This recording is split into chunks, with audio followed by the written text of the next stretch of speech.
The all-new Volkswagen Polo GTI, so the Mark 6, the sixth generation of the Polo in the most powerful version. That full review is today on Autogefuehl, your #1 resource for in-depth car reviews and your #1 community to discuss cars with Thomas. Exterior, interior, general, everything you need to know about the Polo, then special the GTI, and of course the driving experience. That will be the focus here today. Normal street driving, countryside road, and of course the racetrack. So, in full HD, full screen and full length, let's go!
Cloudy sky today, but that is a soft box for the video camera, so the car looks really good in those conditions.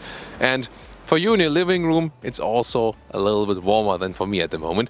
But let's cheer ourselves up with this vehicle, because the new GTI here has this red stripe all the way through. Here also the logo, then carried on over from the Volkswagen Arteon. This piece, this lengthening of the hood, so this makes the hood a little bit longer in the visual way.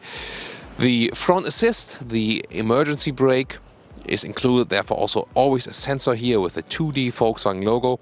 On the one hand, a 3D logo looks better. On the other hand, it's good that the sensor is hidden somewhere without having an extra box somewhere. Then of course a GTI with stronger lower bumpers and this comp style grille, and this comp style scheme will also be carried on over to other elements. It starts with halogen headlights. The LED daytime running light will still look the same. That's good. Optional then, as here equipped also with the full LED lights. And for example, Germany, a base Polo starts about 13,000 euros. A GTI, when you also put some equipment in it, will then easily double the price. Let's see what else you get for that.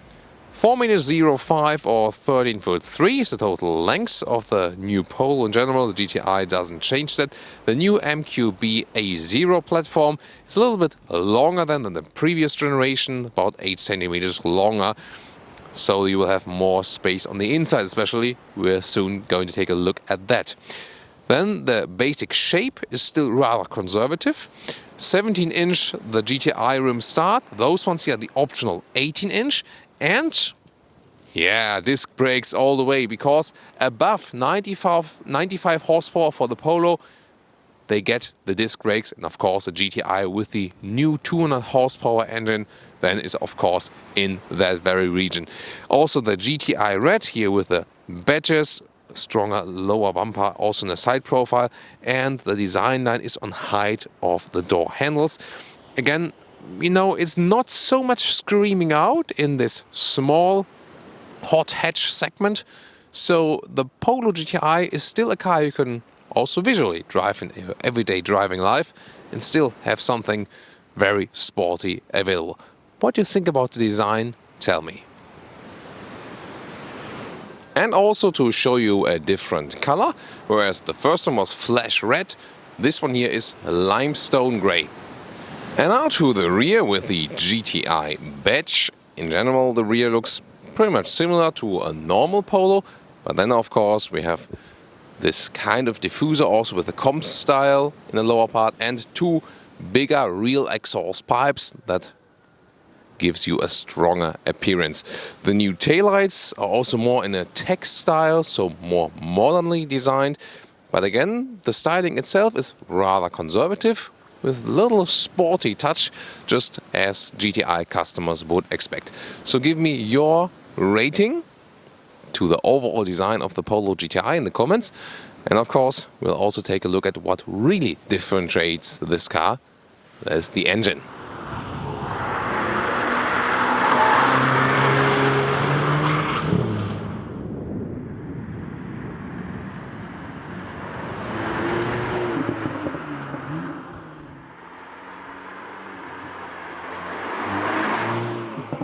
So from the normal engine lineup, the 1.5 liter TSI with 150 horsepower would be the strongest one. Then exclusively for the GTI here, 2 liter displacement. Formerly that was only available for the Golf. Here now with 200 horsepower, so a couple of horsepower more than the predecessor. And Newton meters of torque, 320. The acceleration then will be 6.7 seconds, together with the DSG dual clutch transmission, 6-speed, which we have also right here. Remember, that is the one with the wet clutch, the 7-speed with the dry clutch. So they said to me that they went for the wet clutch 6-speed here because there's more torque. And later on, for all of the purist fans, there will also be the manual gearbox available.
A fancy keychain for the key. Also, the keyless entry is available.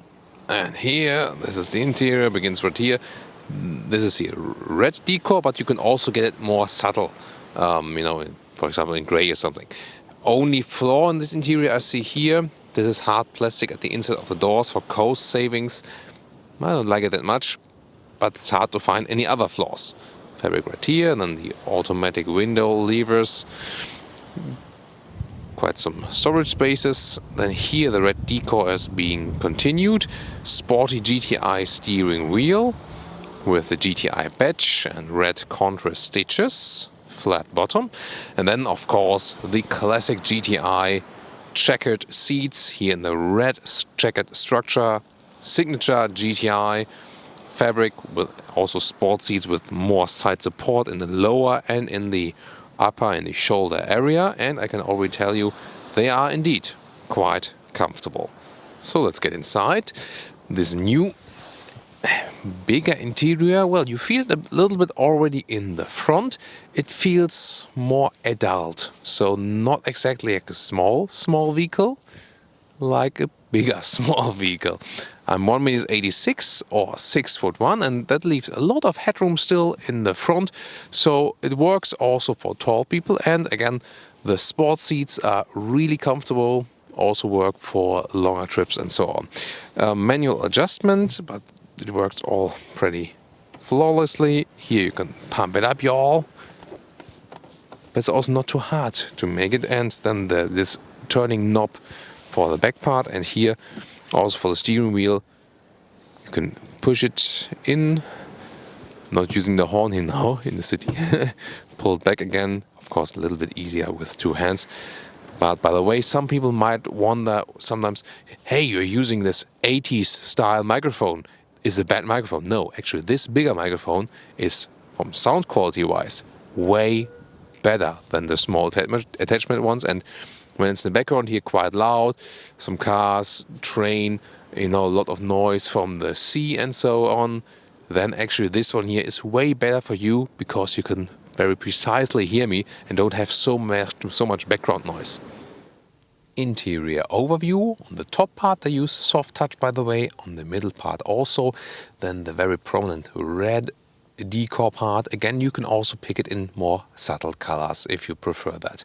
6.5 or optional 8-inch screen, the biggest one available, but you see, yeah, you see there's still a volume knob and also a knob to zoom in and out in the infotainment system. Soon more deals to this one. And digital gauges, you can still get analog ones, soon more deals to that as well. The steering wheel with the comp structure style is repeated, the design elements from the exterior, again the flat bottom steering wheel. Then the climate unit is still separate in the lower part, but you can pretty easily access it. Also seat heating is optional. In the lower part you have two USB ports and also inductive charging you can get as well. And here there's also enough room to put your smartphone. DSG shifting lever in the lower part then. Again, a manual version will also be available again if you prefer that one. And in the lower part, for example for driving mode, we explain you that in the driving part.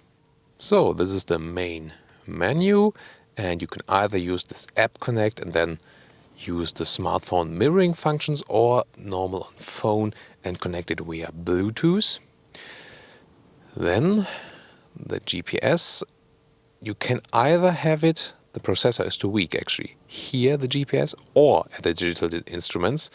I hope at some day this will be changed. Then you see there's good responsiveness and also still a proximity sensors for the lower controls. So here, wow, there they disappear again. Overall, a very good system, and I like that I still have the knob, for example, to zoom in and out with the GPS when I'm driving, because when you're driving and then doing like this while driving, that's sometimes a little bit difficult. So I think it's overall a good solution. And then the digital gauges, they are not flickering in real life, but it's really hard to set the camera up in a way that they do not flicker. It depends on the display. Here it's hardly possible. You can change the views like this for more information, or more that you have the classic layout. Then in the middle part you can, for example, also have the GPS again, this and so on, and navigation. And if I want to have the map right there, so either I can do it like this here, or I do it in the central infotainment system, and then I can also make the map bigger here, full screen basically, or again with the information, or then this one would probably be my favorite view. By the way, what you can also see from a driver's perspective, here the bottle holders in the inside of the doors, they're actually really large. You can fit big bottles there, that's nice. And then the middle console lower part, well, those are the cup holders. They are rather shallow and are not adaptive, so they work for small bottles but don't really hold them tight. 12-volt power supply, and then we got here this armrest. It's pretty tight, and then you can actually put some things in it. It's more spacious than it looks. And now to the rear. Here we go. And before, in the previous generation, I could hardly fit air in the rear. Actually, I didn't really quite. And now there's the biggest change also with the new platform, the MQB A0 platform. My knees now exactly fit in here in this vehicle, and I can also put my feet under the seat. That's very important, even if the seat is in the lowest position. Again, I've set the seat in front of me to the 1.86 m or 6'1" height of me. Still have headroom left, so plenty of headroom even. So you can drive this car with 4 tall adults. Of course, if you're even taller than me, then you start to have some problems at least. And also the seating position in the rear is rather upright, so for a small vehicle is really a very comfortable position here in the rear. So overall for the new Polo, I think this is also one of the biggest strengths. I like that they have also repeated the design scheme for the rear seats, as you can see it here. And in the lower part also the ISOFIX points for the outward seats each. Because this Polo here in general will also be quite often used for child seats. Maybe not necessarily the GTI, but who knows, maybe the small racer will like it in the rear. And some more special insight for you, and also about saving cost. What do you do with the vehicle and what don't you do? So what they do is the whole seat frame, from the steel frame. They paint the whole frame, also at the lower part where you cannot see it. The reason for that is that even after a while there won't be any rust on the material. And then, for example, you don't have dirty shoes when you put your feet under the seat, which is actually possible here. That's a really good thing. They pay attention to that. However, they also search for things where they could do some cost savings, and they also did a survey of customers, for example, about the handles on the inside. So this is a very clean and basically empty inner ceiling, and there are no handles left, front and rear. And some might use it when they want to hold tight inside the vehicle, but some obviously said, well, it's not too important to me also when getting in and out of the car. So that one were cut out for cost savings, because of small vehicles there's a small margin of profit. And so every cent counts, basically. I would like to know from you, from the 2 points I've mentioned here, which ones would be very important to you as a customer, and where would you say, that doesn't matter so much. Let's open the boot. Here we go, flipping the logo. 350 liters is a basic setup. Oh wow, some fancy GTI umbrellas. Then we got the battery right here. That's very interesting. And I think optional you can also fit a replacement tire here. There's this repair set. Then we can also flip the bench from here. It's a 1/3, 2/3 split. There you can see how you can load things through, and not exactly, but relatively even. And what I like in detail always, that the covering material is always pulled tight. That's not like wobbling around here. So they pay attention to that, for example. So, and what if we fit those cabin trolleys in here? How does that look like? Then you can see works like this in a setup, for example, or you can also put one like this, also that you can see the height, because then you can really know what it's like with this trunk when you get your groceries and stuff.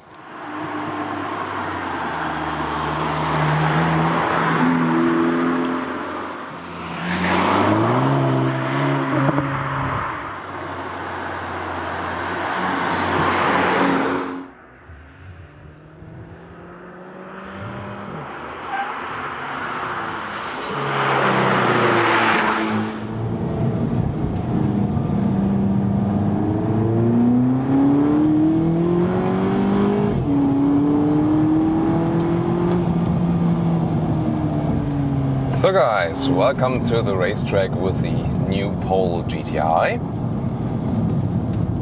So here we can really test the performance, the dual clutch transmission, the new engine, now with more displacement, and also the steering. So let's go right here. And here also something of the sound. And the DSG is here very helpful, because I can concentrate on steering, keep my hands at the steering wheel. The differential in the front has an electronic lock, so hopefully When we accelerate out of the corners, this will also reduce the wheel spin. Let's see how that works. You see the steering is really precise. Don't have to steer that much. Up on the curbs, this car really slides out just a little bit to the side then. I mean, it's still a front-wheel drive car, but you don't feel it that much here, I have to say, when you really hammer it. And you feel it's very light and agile, so not so many G-forces are applied, like when you drive with a bigger car on the racetrack, for example. This one, by the way, the electronic warning, because when the car in front of me is getting too close. Of course, here on the racetrack, Benny Leuchter, by the way, famous race driver, is driving in front of me, so we know each other and we know what we're doing here on the racetrack as well. We've been here on the same racetrack also with the Golf R, for example. So 100 kilometers, 120 here almost on the small straight. It's near Palma de Mallorca, a track that is rather narrow. Would also work well for, you know, rally cars or also for motorcycles actually. Good grip from those Michelin Pilot Sport tires. So this is the only real difference then to the road cars we've been testing here today. Here we got those, you know, it's basically those semi-slick tires, if you want to call them that way.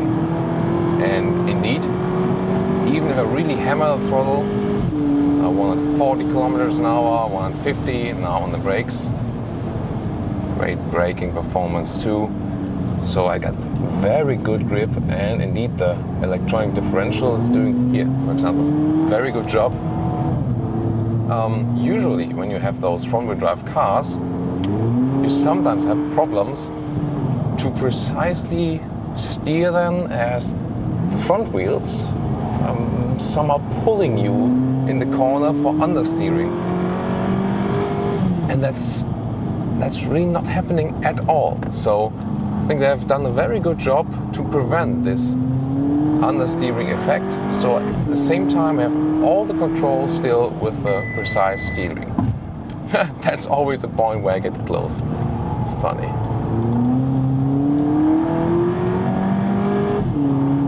And by the way, yes, it's of course a difference with the Golf R.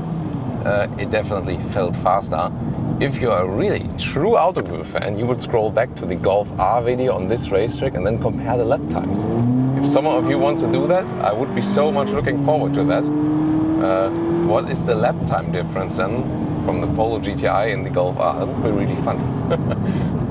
Even more important, even more interesting would be Golf GTI versus Polo GTI, by the way. And yes, here the new Polo GTI feels again more sovereign.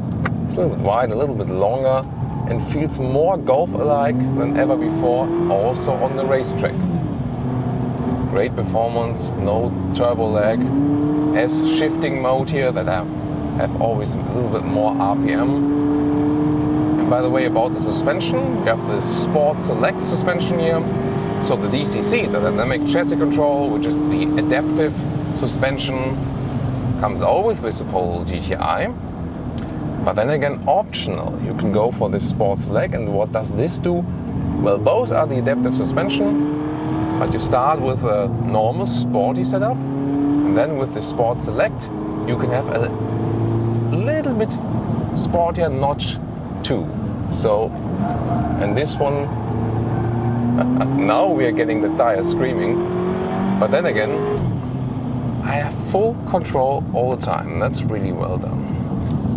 So, and this Sport Select suspension, which is even a little bit stiffer, of course helps me to control the car here on the racetrack even a little bit better. Here it's not so much about comfort, but as you will also hear later on when we drive the car on normal city roads and motorway, you can easily use this suspension also for your everyday driving. A little screaming of the tires. I really hope you enjoy this racetrack. It's really a nice one to enjoy too, just as a driver. And again, as you have this compact size, not too much weight, you can also really enjoy it. And well, this one is done really, because most of the people buying this car will not use it on the racetrack. And that's why I'm testing it for you, that you can have something of the taste even if you don't have the chance to do that yourself. And even stay on the gas a little bit in the corner. Still got so much stability from the car, that's really astonishing.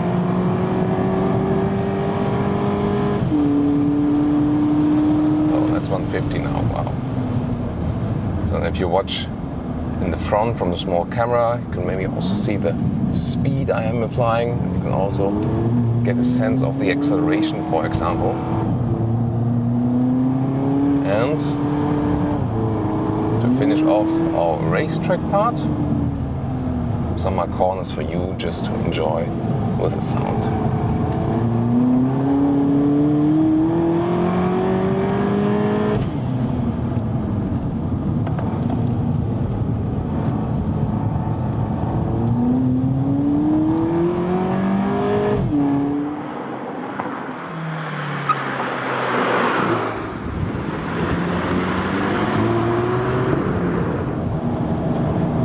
And one more short part here for you from the racetrack, because what I wanted to test for you guys is when I put the ESC to sport, so putting back the electronic stability control, let's see how differently the car behaves then.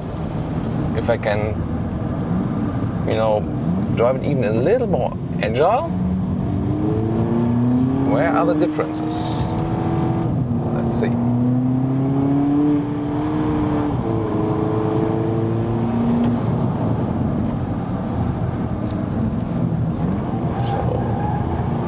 Maybe a little bit more tire screaming.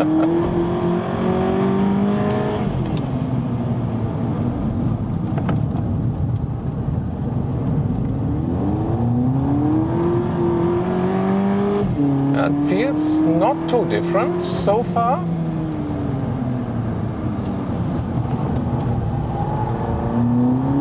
And I think it lets me play a little bit more with it. Get a little bit more natural racy feeling, so that the car is doing less and I'm doing more. Let's put it here now. Bottom it out.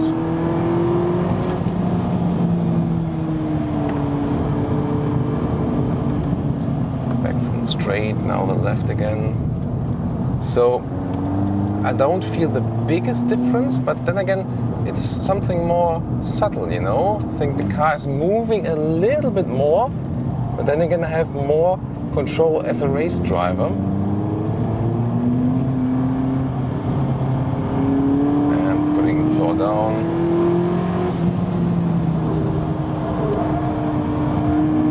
That's really on the edge of grip now.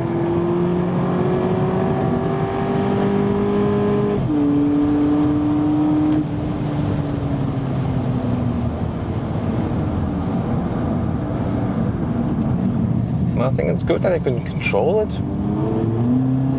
Of course, it's, you know, for especially for street situations or when it's wet on the road, you should always leave the ESC on. That's what the purpose is, that the car is always remaining stable. And if you have some time or some place to play around with it a little bit, yeah, it is somehow, even if I can not exactly tell the biggest difference, it is somehow a little bit more fun to drive it than here with the Sport ESC. Yeah, maybe here, if you know, when accelerating really hard, we got a little bit more tire screaming, you know, because the differential is then not working that much maybe, or you know, the stability control is not really ruling the power down, and then you have some more spin, which is here, of course, on the racetrack, no problem at all, and as I said, even a little bit more fun.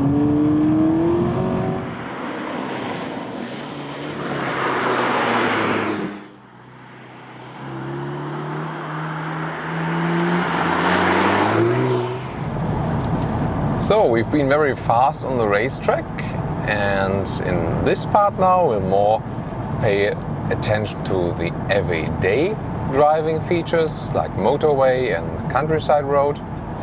And we're starting here on the motorway. What I have to say is here on Mallorca, those motorways, they have a rather rough tarmac. So quite often when we test cars here, people say, oh my God, it's so loud in here. And that's really, depending on the surface of the tarmac. So now, for example, this part here is a little flatter, basically, not that rough in the very surface. But as soon as I switch to another surface, then you get the difference. So if you compare cars, even if you would do it on a dB meter, here now, this tarmac is a little bit rougher again. You always have to take in mind what are the conditions.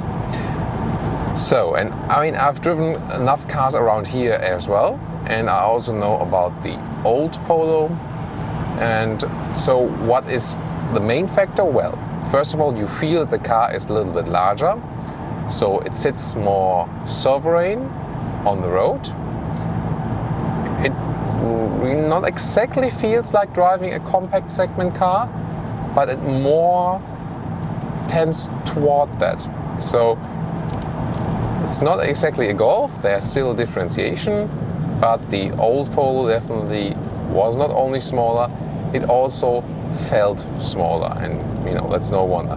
The new MQB A0 platform that has been used right here also brings you more stiffness, so about 25% more stiffness, and that gives you also this feeling of more stability while driving. They've also worked on the sound insulation. Again, rough tarmac here, but we're driving about 90 kilometers an hour, and I don't have to raise my voice that much. So it's overall also a good result, that's for sure. Visibility-wise, well, we have the blind spot monitor here, which is one of the most important safety features, in my opinion. More important, of course, the bigger the car gets. Here you have a very good basic visibility too. So when you look to the rear, even though the rear mirror is rather slim, you can see very well, the car still has the classic Polo shape with the upright windows. Clear visibility also through the side mirrors. So we'll stay right here. There again, the blind spot monitor, you can see it in the side mirrors when this yellow dot flashes. Also to the rear here, you have a quite good visibility again, so overall you can easily feel at home in the vehicle. So if you have never driven this car and take a seat for the very first time, you will not be overwhelmed. You just start driving and you're absolutely satisfied and get along with all the things and stuff. The seating position again is a little bit more comfortable than in the previous generations, so this one is also a little bit better as for the long-term riding comfort. That would be very important to me, especially if you're a little bit taller. But again, due to this new platform, we experienced the same in the Seat Ibiza. Due to this new platform, you also feel cozier as a tall person, especially. Those sports seats we have here, the special GTI seats, are also good. And if you compare them with the Seat Ibiza, where you have those optional FR seats, then I have to say the FR seat even offer more comfort for taller people because they're a little bit wider. So also, if you're a little bit wider yourself, then this one would help. And with the bigger seats that we experience in the Ibiza FR, the car even more feels like a compact segment car. So the normal GTI sport seats here, they still feel somewhat similar to the normal seats. Of course, you have a little bit more shoulder support and that. So at the moment we are rather running straight, so completely different than from the Racetrack, but again the car sits very calm on the road. We also have the normal driving mode as for the suspension at the moment. We can also test right here how the sport suspension performs on the motorway. And of course it doesn't make too much sense here unless maybe you want to do an overtaking maneuver. When we're then running over those transverse obstacles on the road, for example, you feel different and it gets a little bit rougher.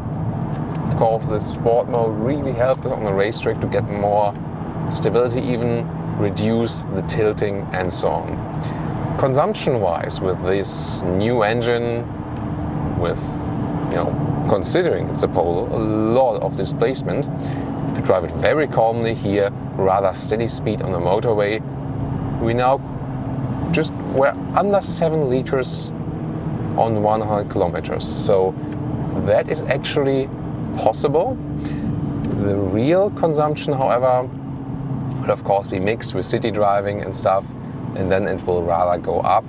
So 8 is surely a rather realistic figure if you have something more city riding and stuff included. So I'm going back to the normal mode again. It's more relaxing if you're just using this cruising, everyday driving. So consumption-wise, this is one of the very rare things you can criticize with this vehicle. Yes, you have the hard plastic at the inside of the doors, which we would have liked to see a little bit better.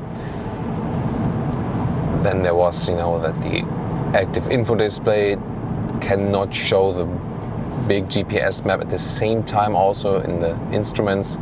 And the third thing would indeed be the consumption. I think it should actually be lower.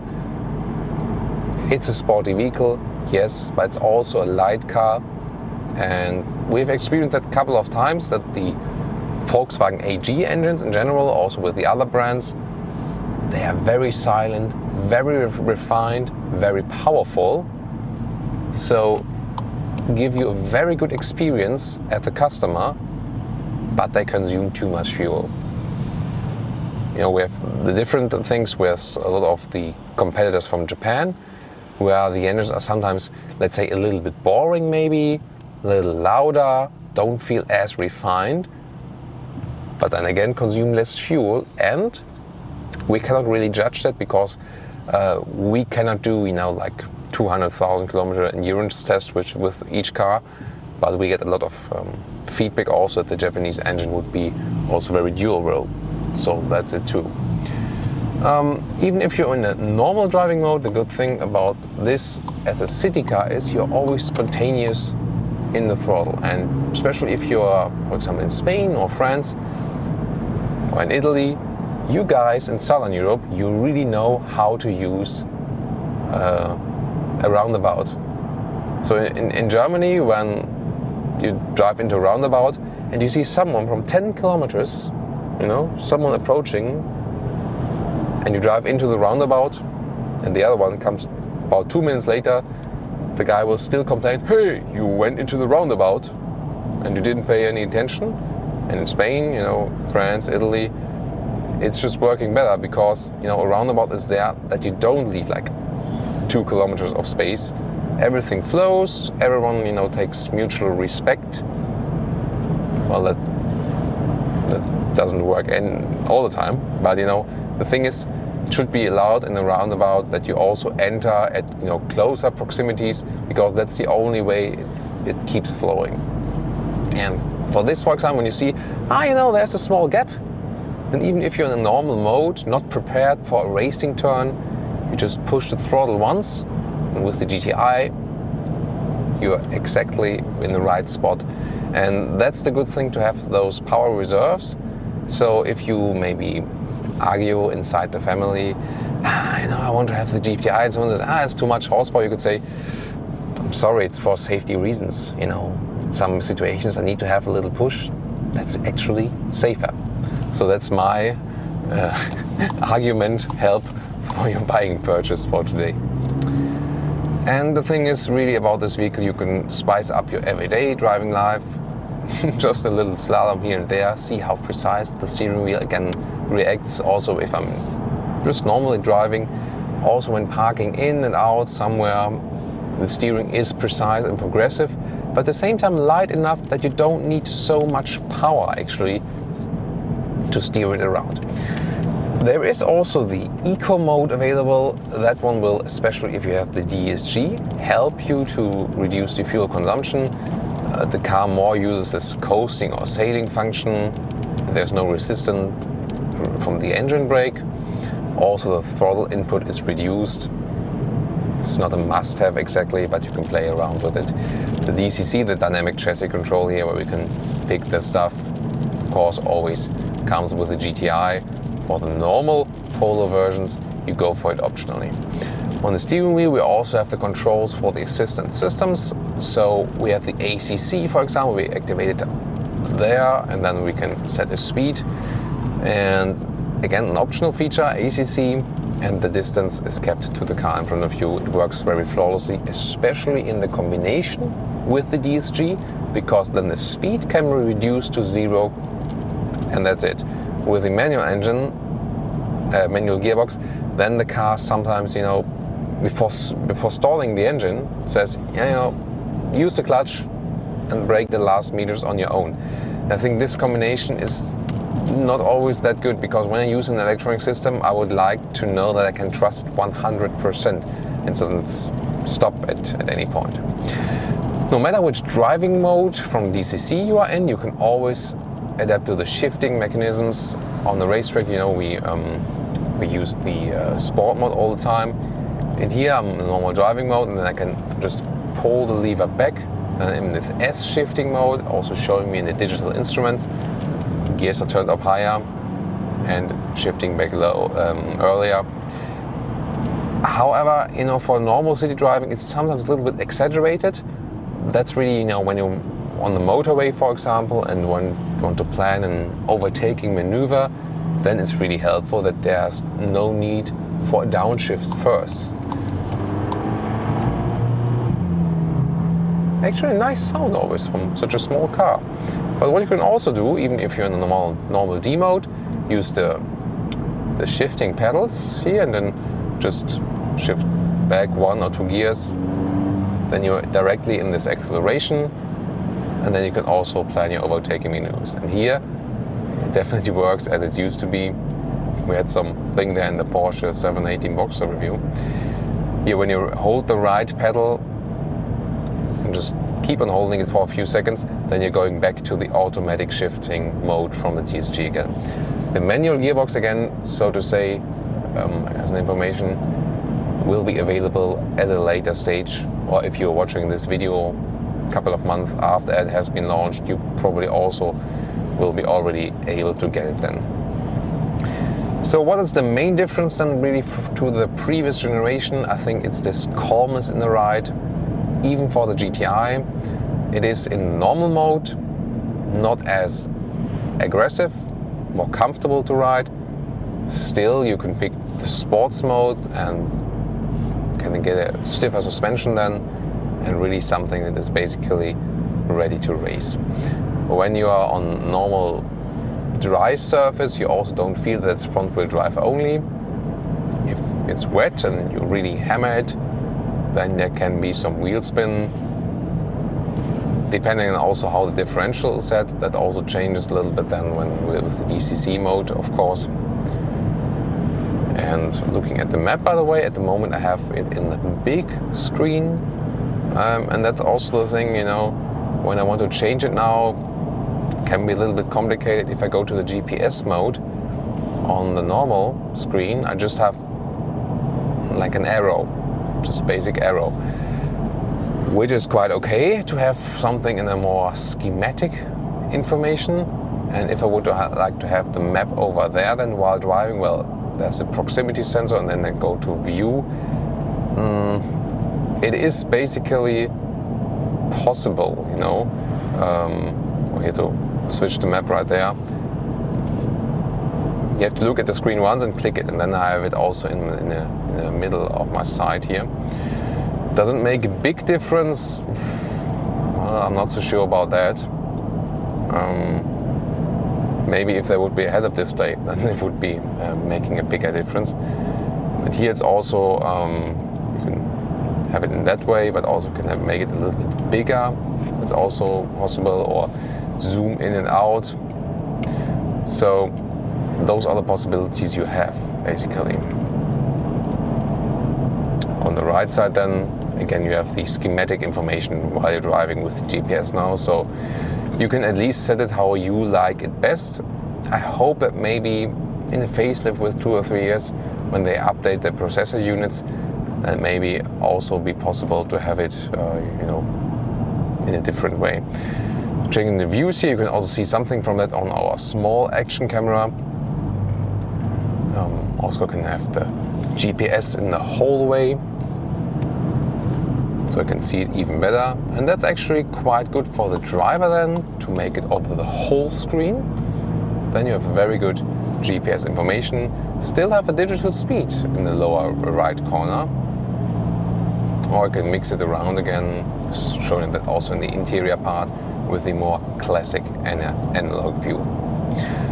So I think the key finding from driving the motorway here is again calmer, more sovereign, sound installation worked on. Power-wise, always a good power reserve. So every little detail has been reworked a little bit, and most of the things we noticed are then indeed better than the previous generation. It would be bad if that would not be the case.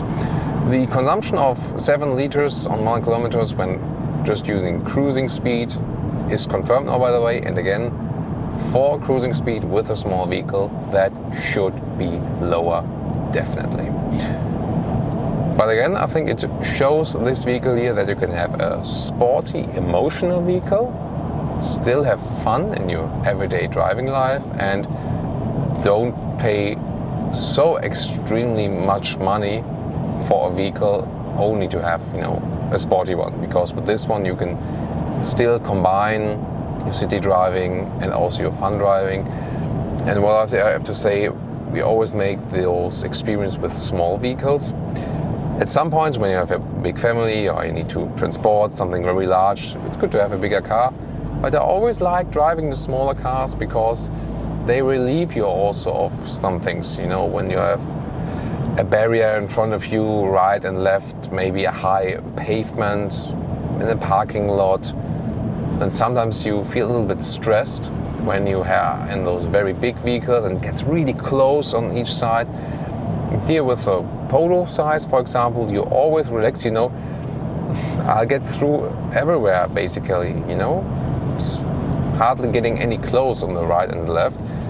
And so sometimes, going for a little bit more minimalism, for example, a little smaller car can also help you, to just to breathe a little bit. But with this vehicle, of course, when you really hammer the throttle, as we've shown you on the racetrack, I think it rather makes you breathe a little bit more.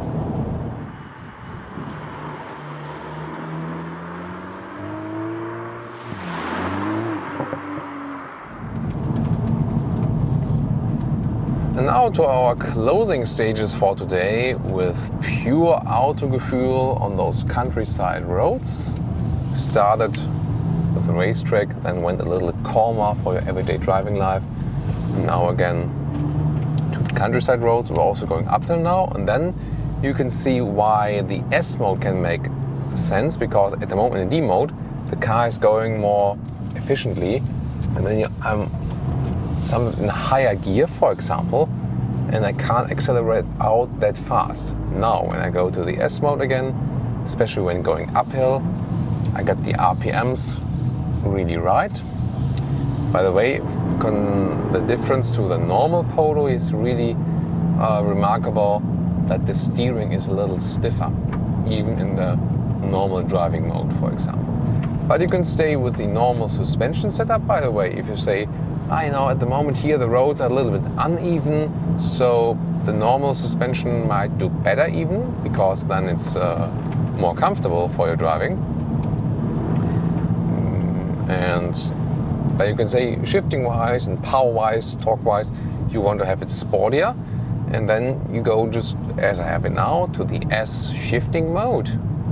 Then you also don't have to use the pedals all the time, but stay in the normal suspension mode. For example, here I'm better able to overtake goes faster, and again more secure in a way because I have more time to secure my spot on the road. So, and here now you can also see the progressive input of the steering. This one here also is hairpin corners. Now the engine also has to work more. Sometimes you hear those upshifting sounds. One of you guys asked me lately this so-called DSG fart when you have those upshifting or downshifting sound. How is that actually done technically? So they do that there's a very short extra fuel injection that is like plop, you know. So this moment a little bit extra fuel is burned, then it's creating this so-called DSG fart. And well, does it have a big effect on the consumption? Actually no, because it's just a little bit. The bigger effect on the consumption is on which road you are, you know, where you're actually driving to, and of course at which speed. And those corners here, they're actually that narrow. That's really good that I have a Polo GTI, because sometimes, you know, even a Golf GTI would maybe be a little bit too big for those corners. So imagine also I would have, you know, some facing traffic or so. Sometimes can get a little bit close when it's straight, not but in those corners, and they are really 180 degrees here. And that's of course a perfect terrain. Even they're so sharp that I really have to turn around the steering wheel a lot. Here of course the DSG does a very good job. Second gear, concentrate on turning the steering wheel. Third gear just a little bit. Well, theoretically you could also stay in second gear in the manual all the time. Yeah, at the moment shifting about 4,000 RPM. Again, very agile driving. So, but when we go to the sport mode, how does that change here on the countryside roads? So now I have a little bit more feedback suspension wise, a little bit stiffer.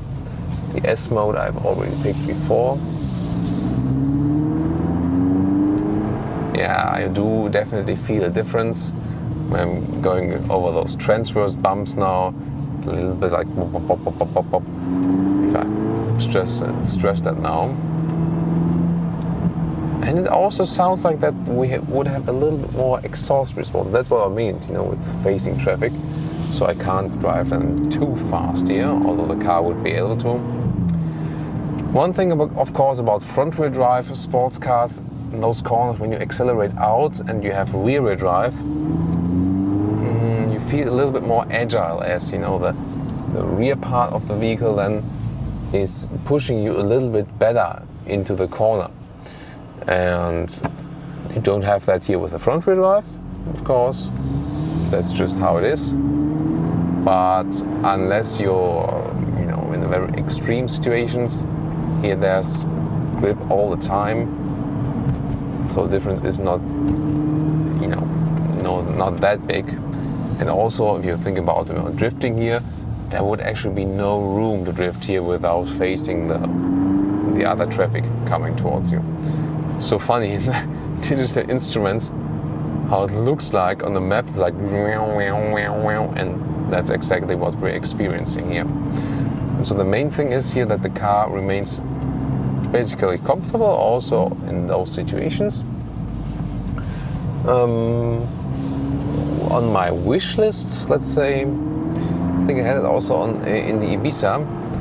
I think steering wheel wise, when I remember it correctly from the Golf GTI, that the Golf GTI gives you a little bit more progressive input in the steering wheel. That means with the Golf that you don't have to steer you know, that much as here with the Polo. So to me the steering setup from the Polo is in a way that you have to do a little bit more work.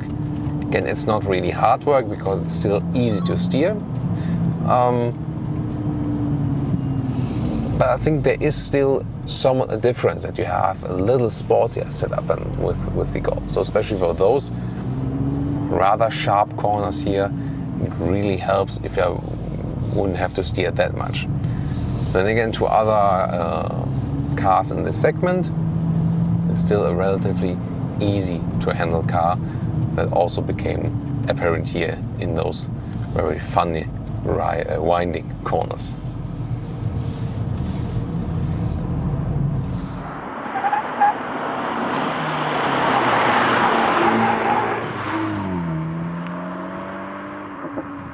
And now to our conclusion for today, the Volkswagen Polo GTI in the new generation. Well, first of all, the all-new Polo, well, it's a little bit bigger now. It's almost a small Golf. You especially see that you have more space in the rear compartment. It really gets close to a compact segment, also driving-wise, more sovereign feeling.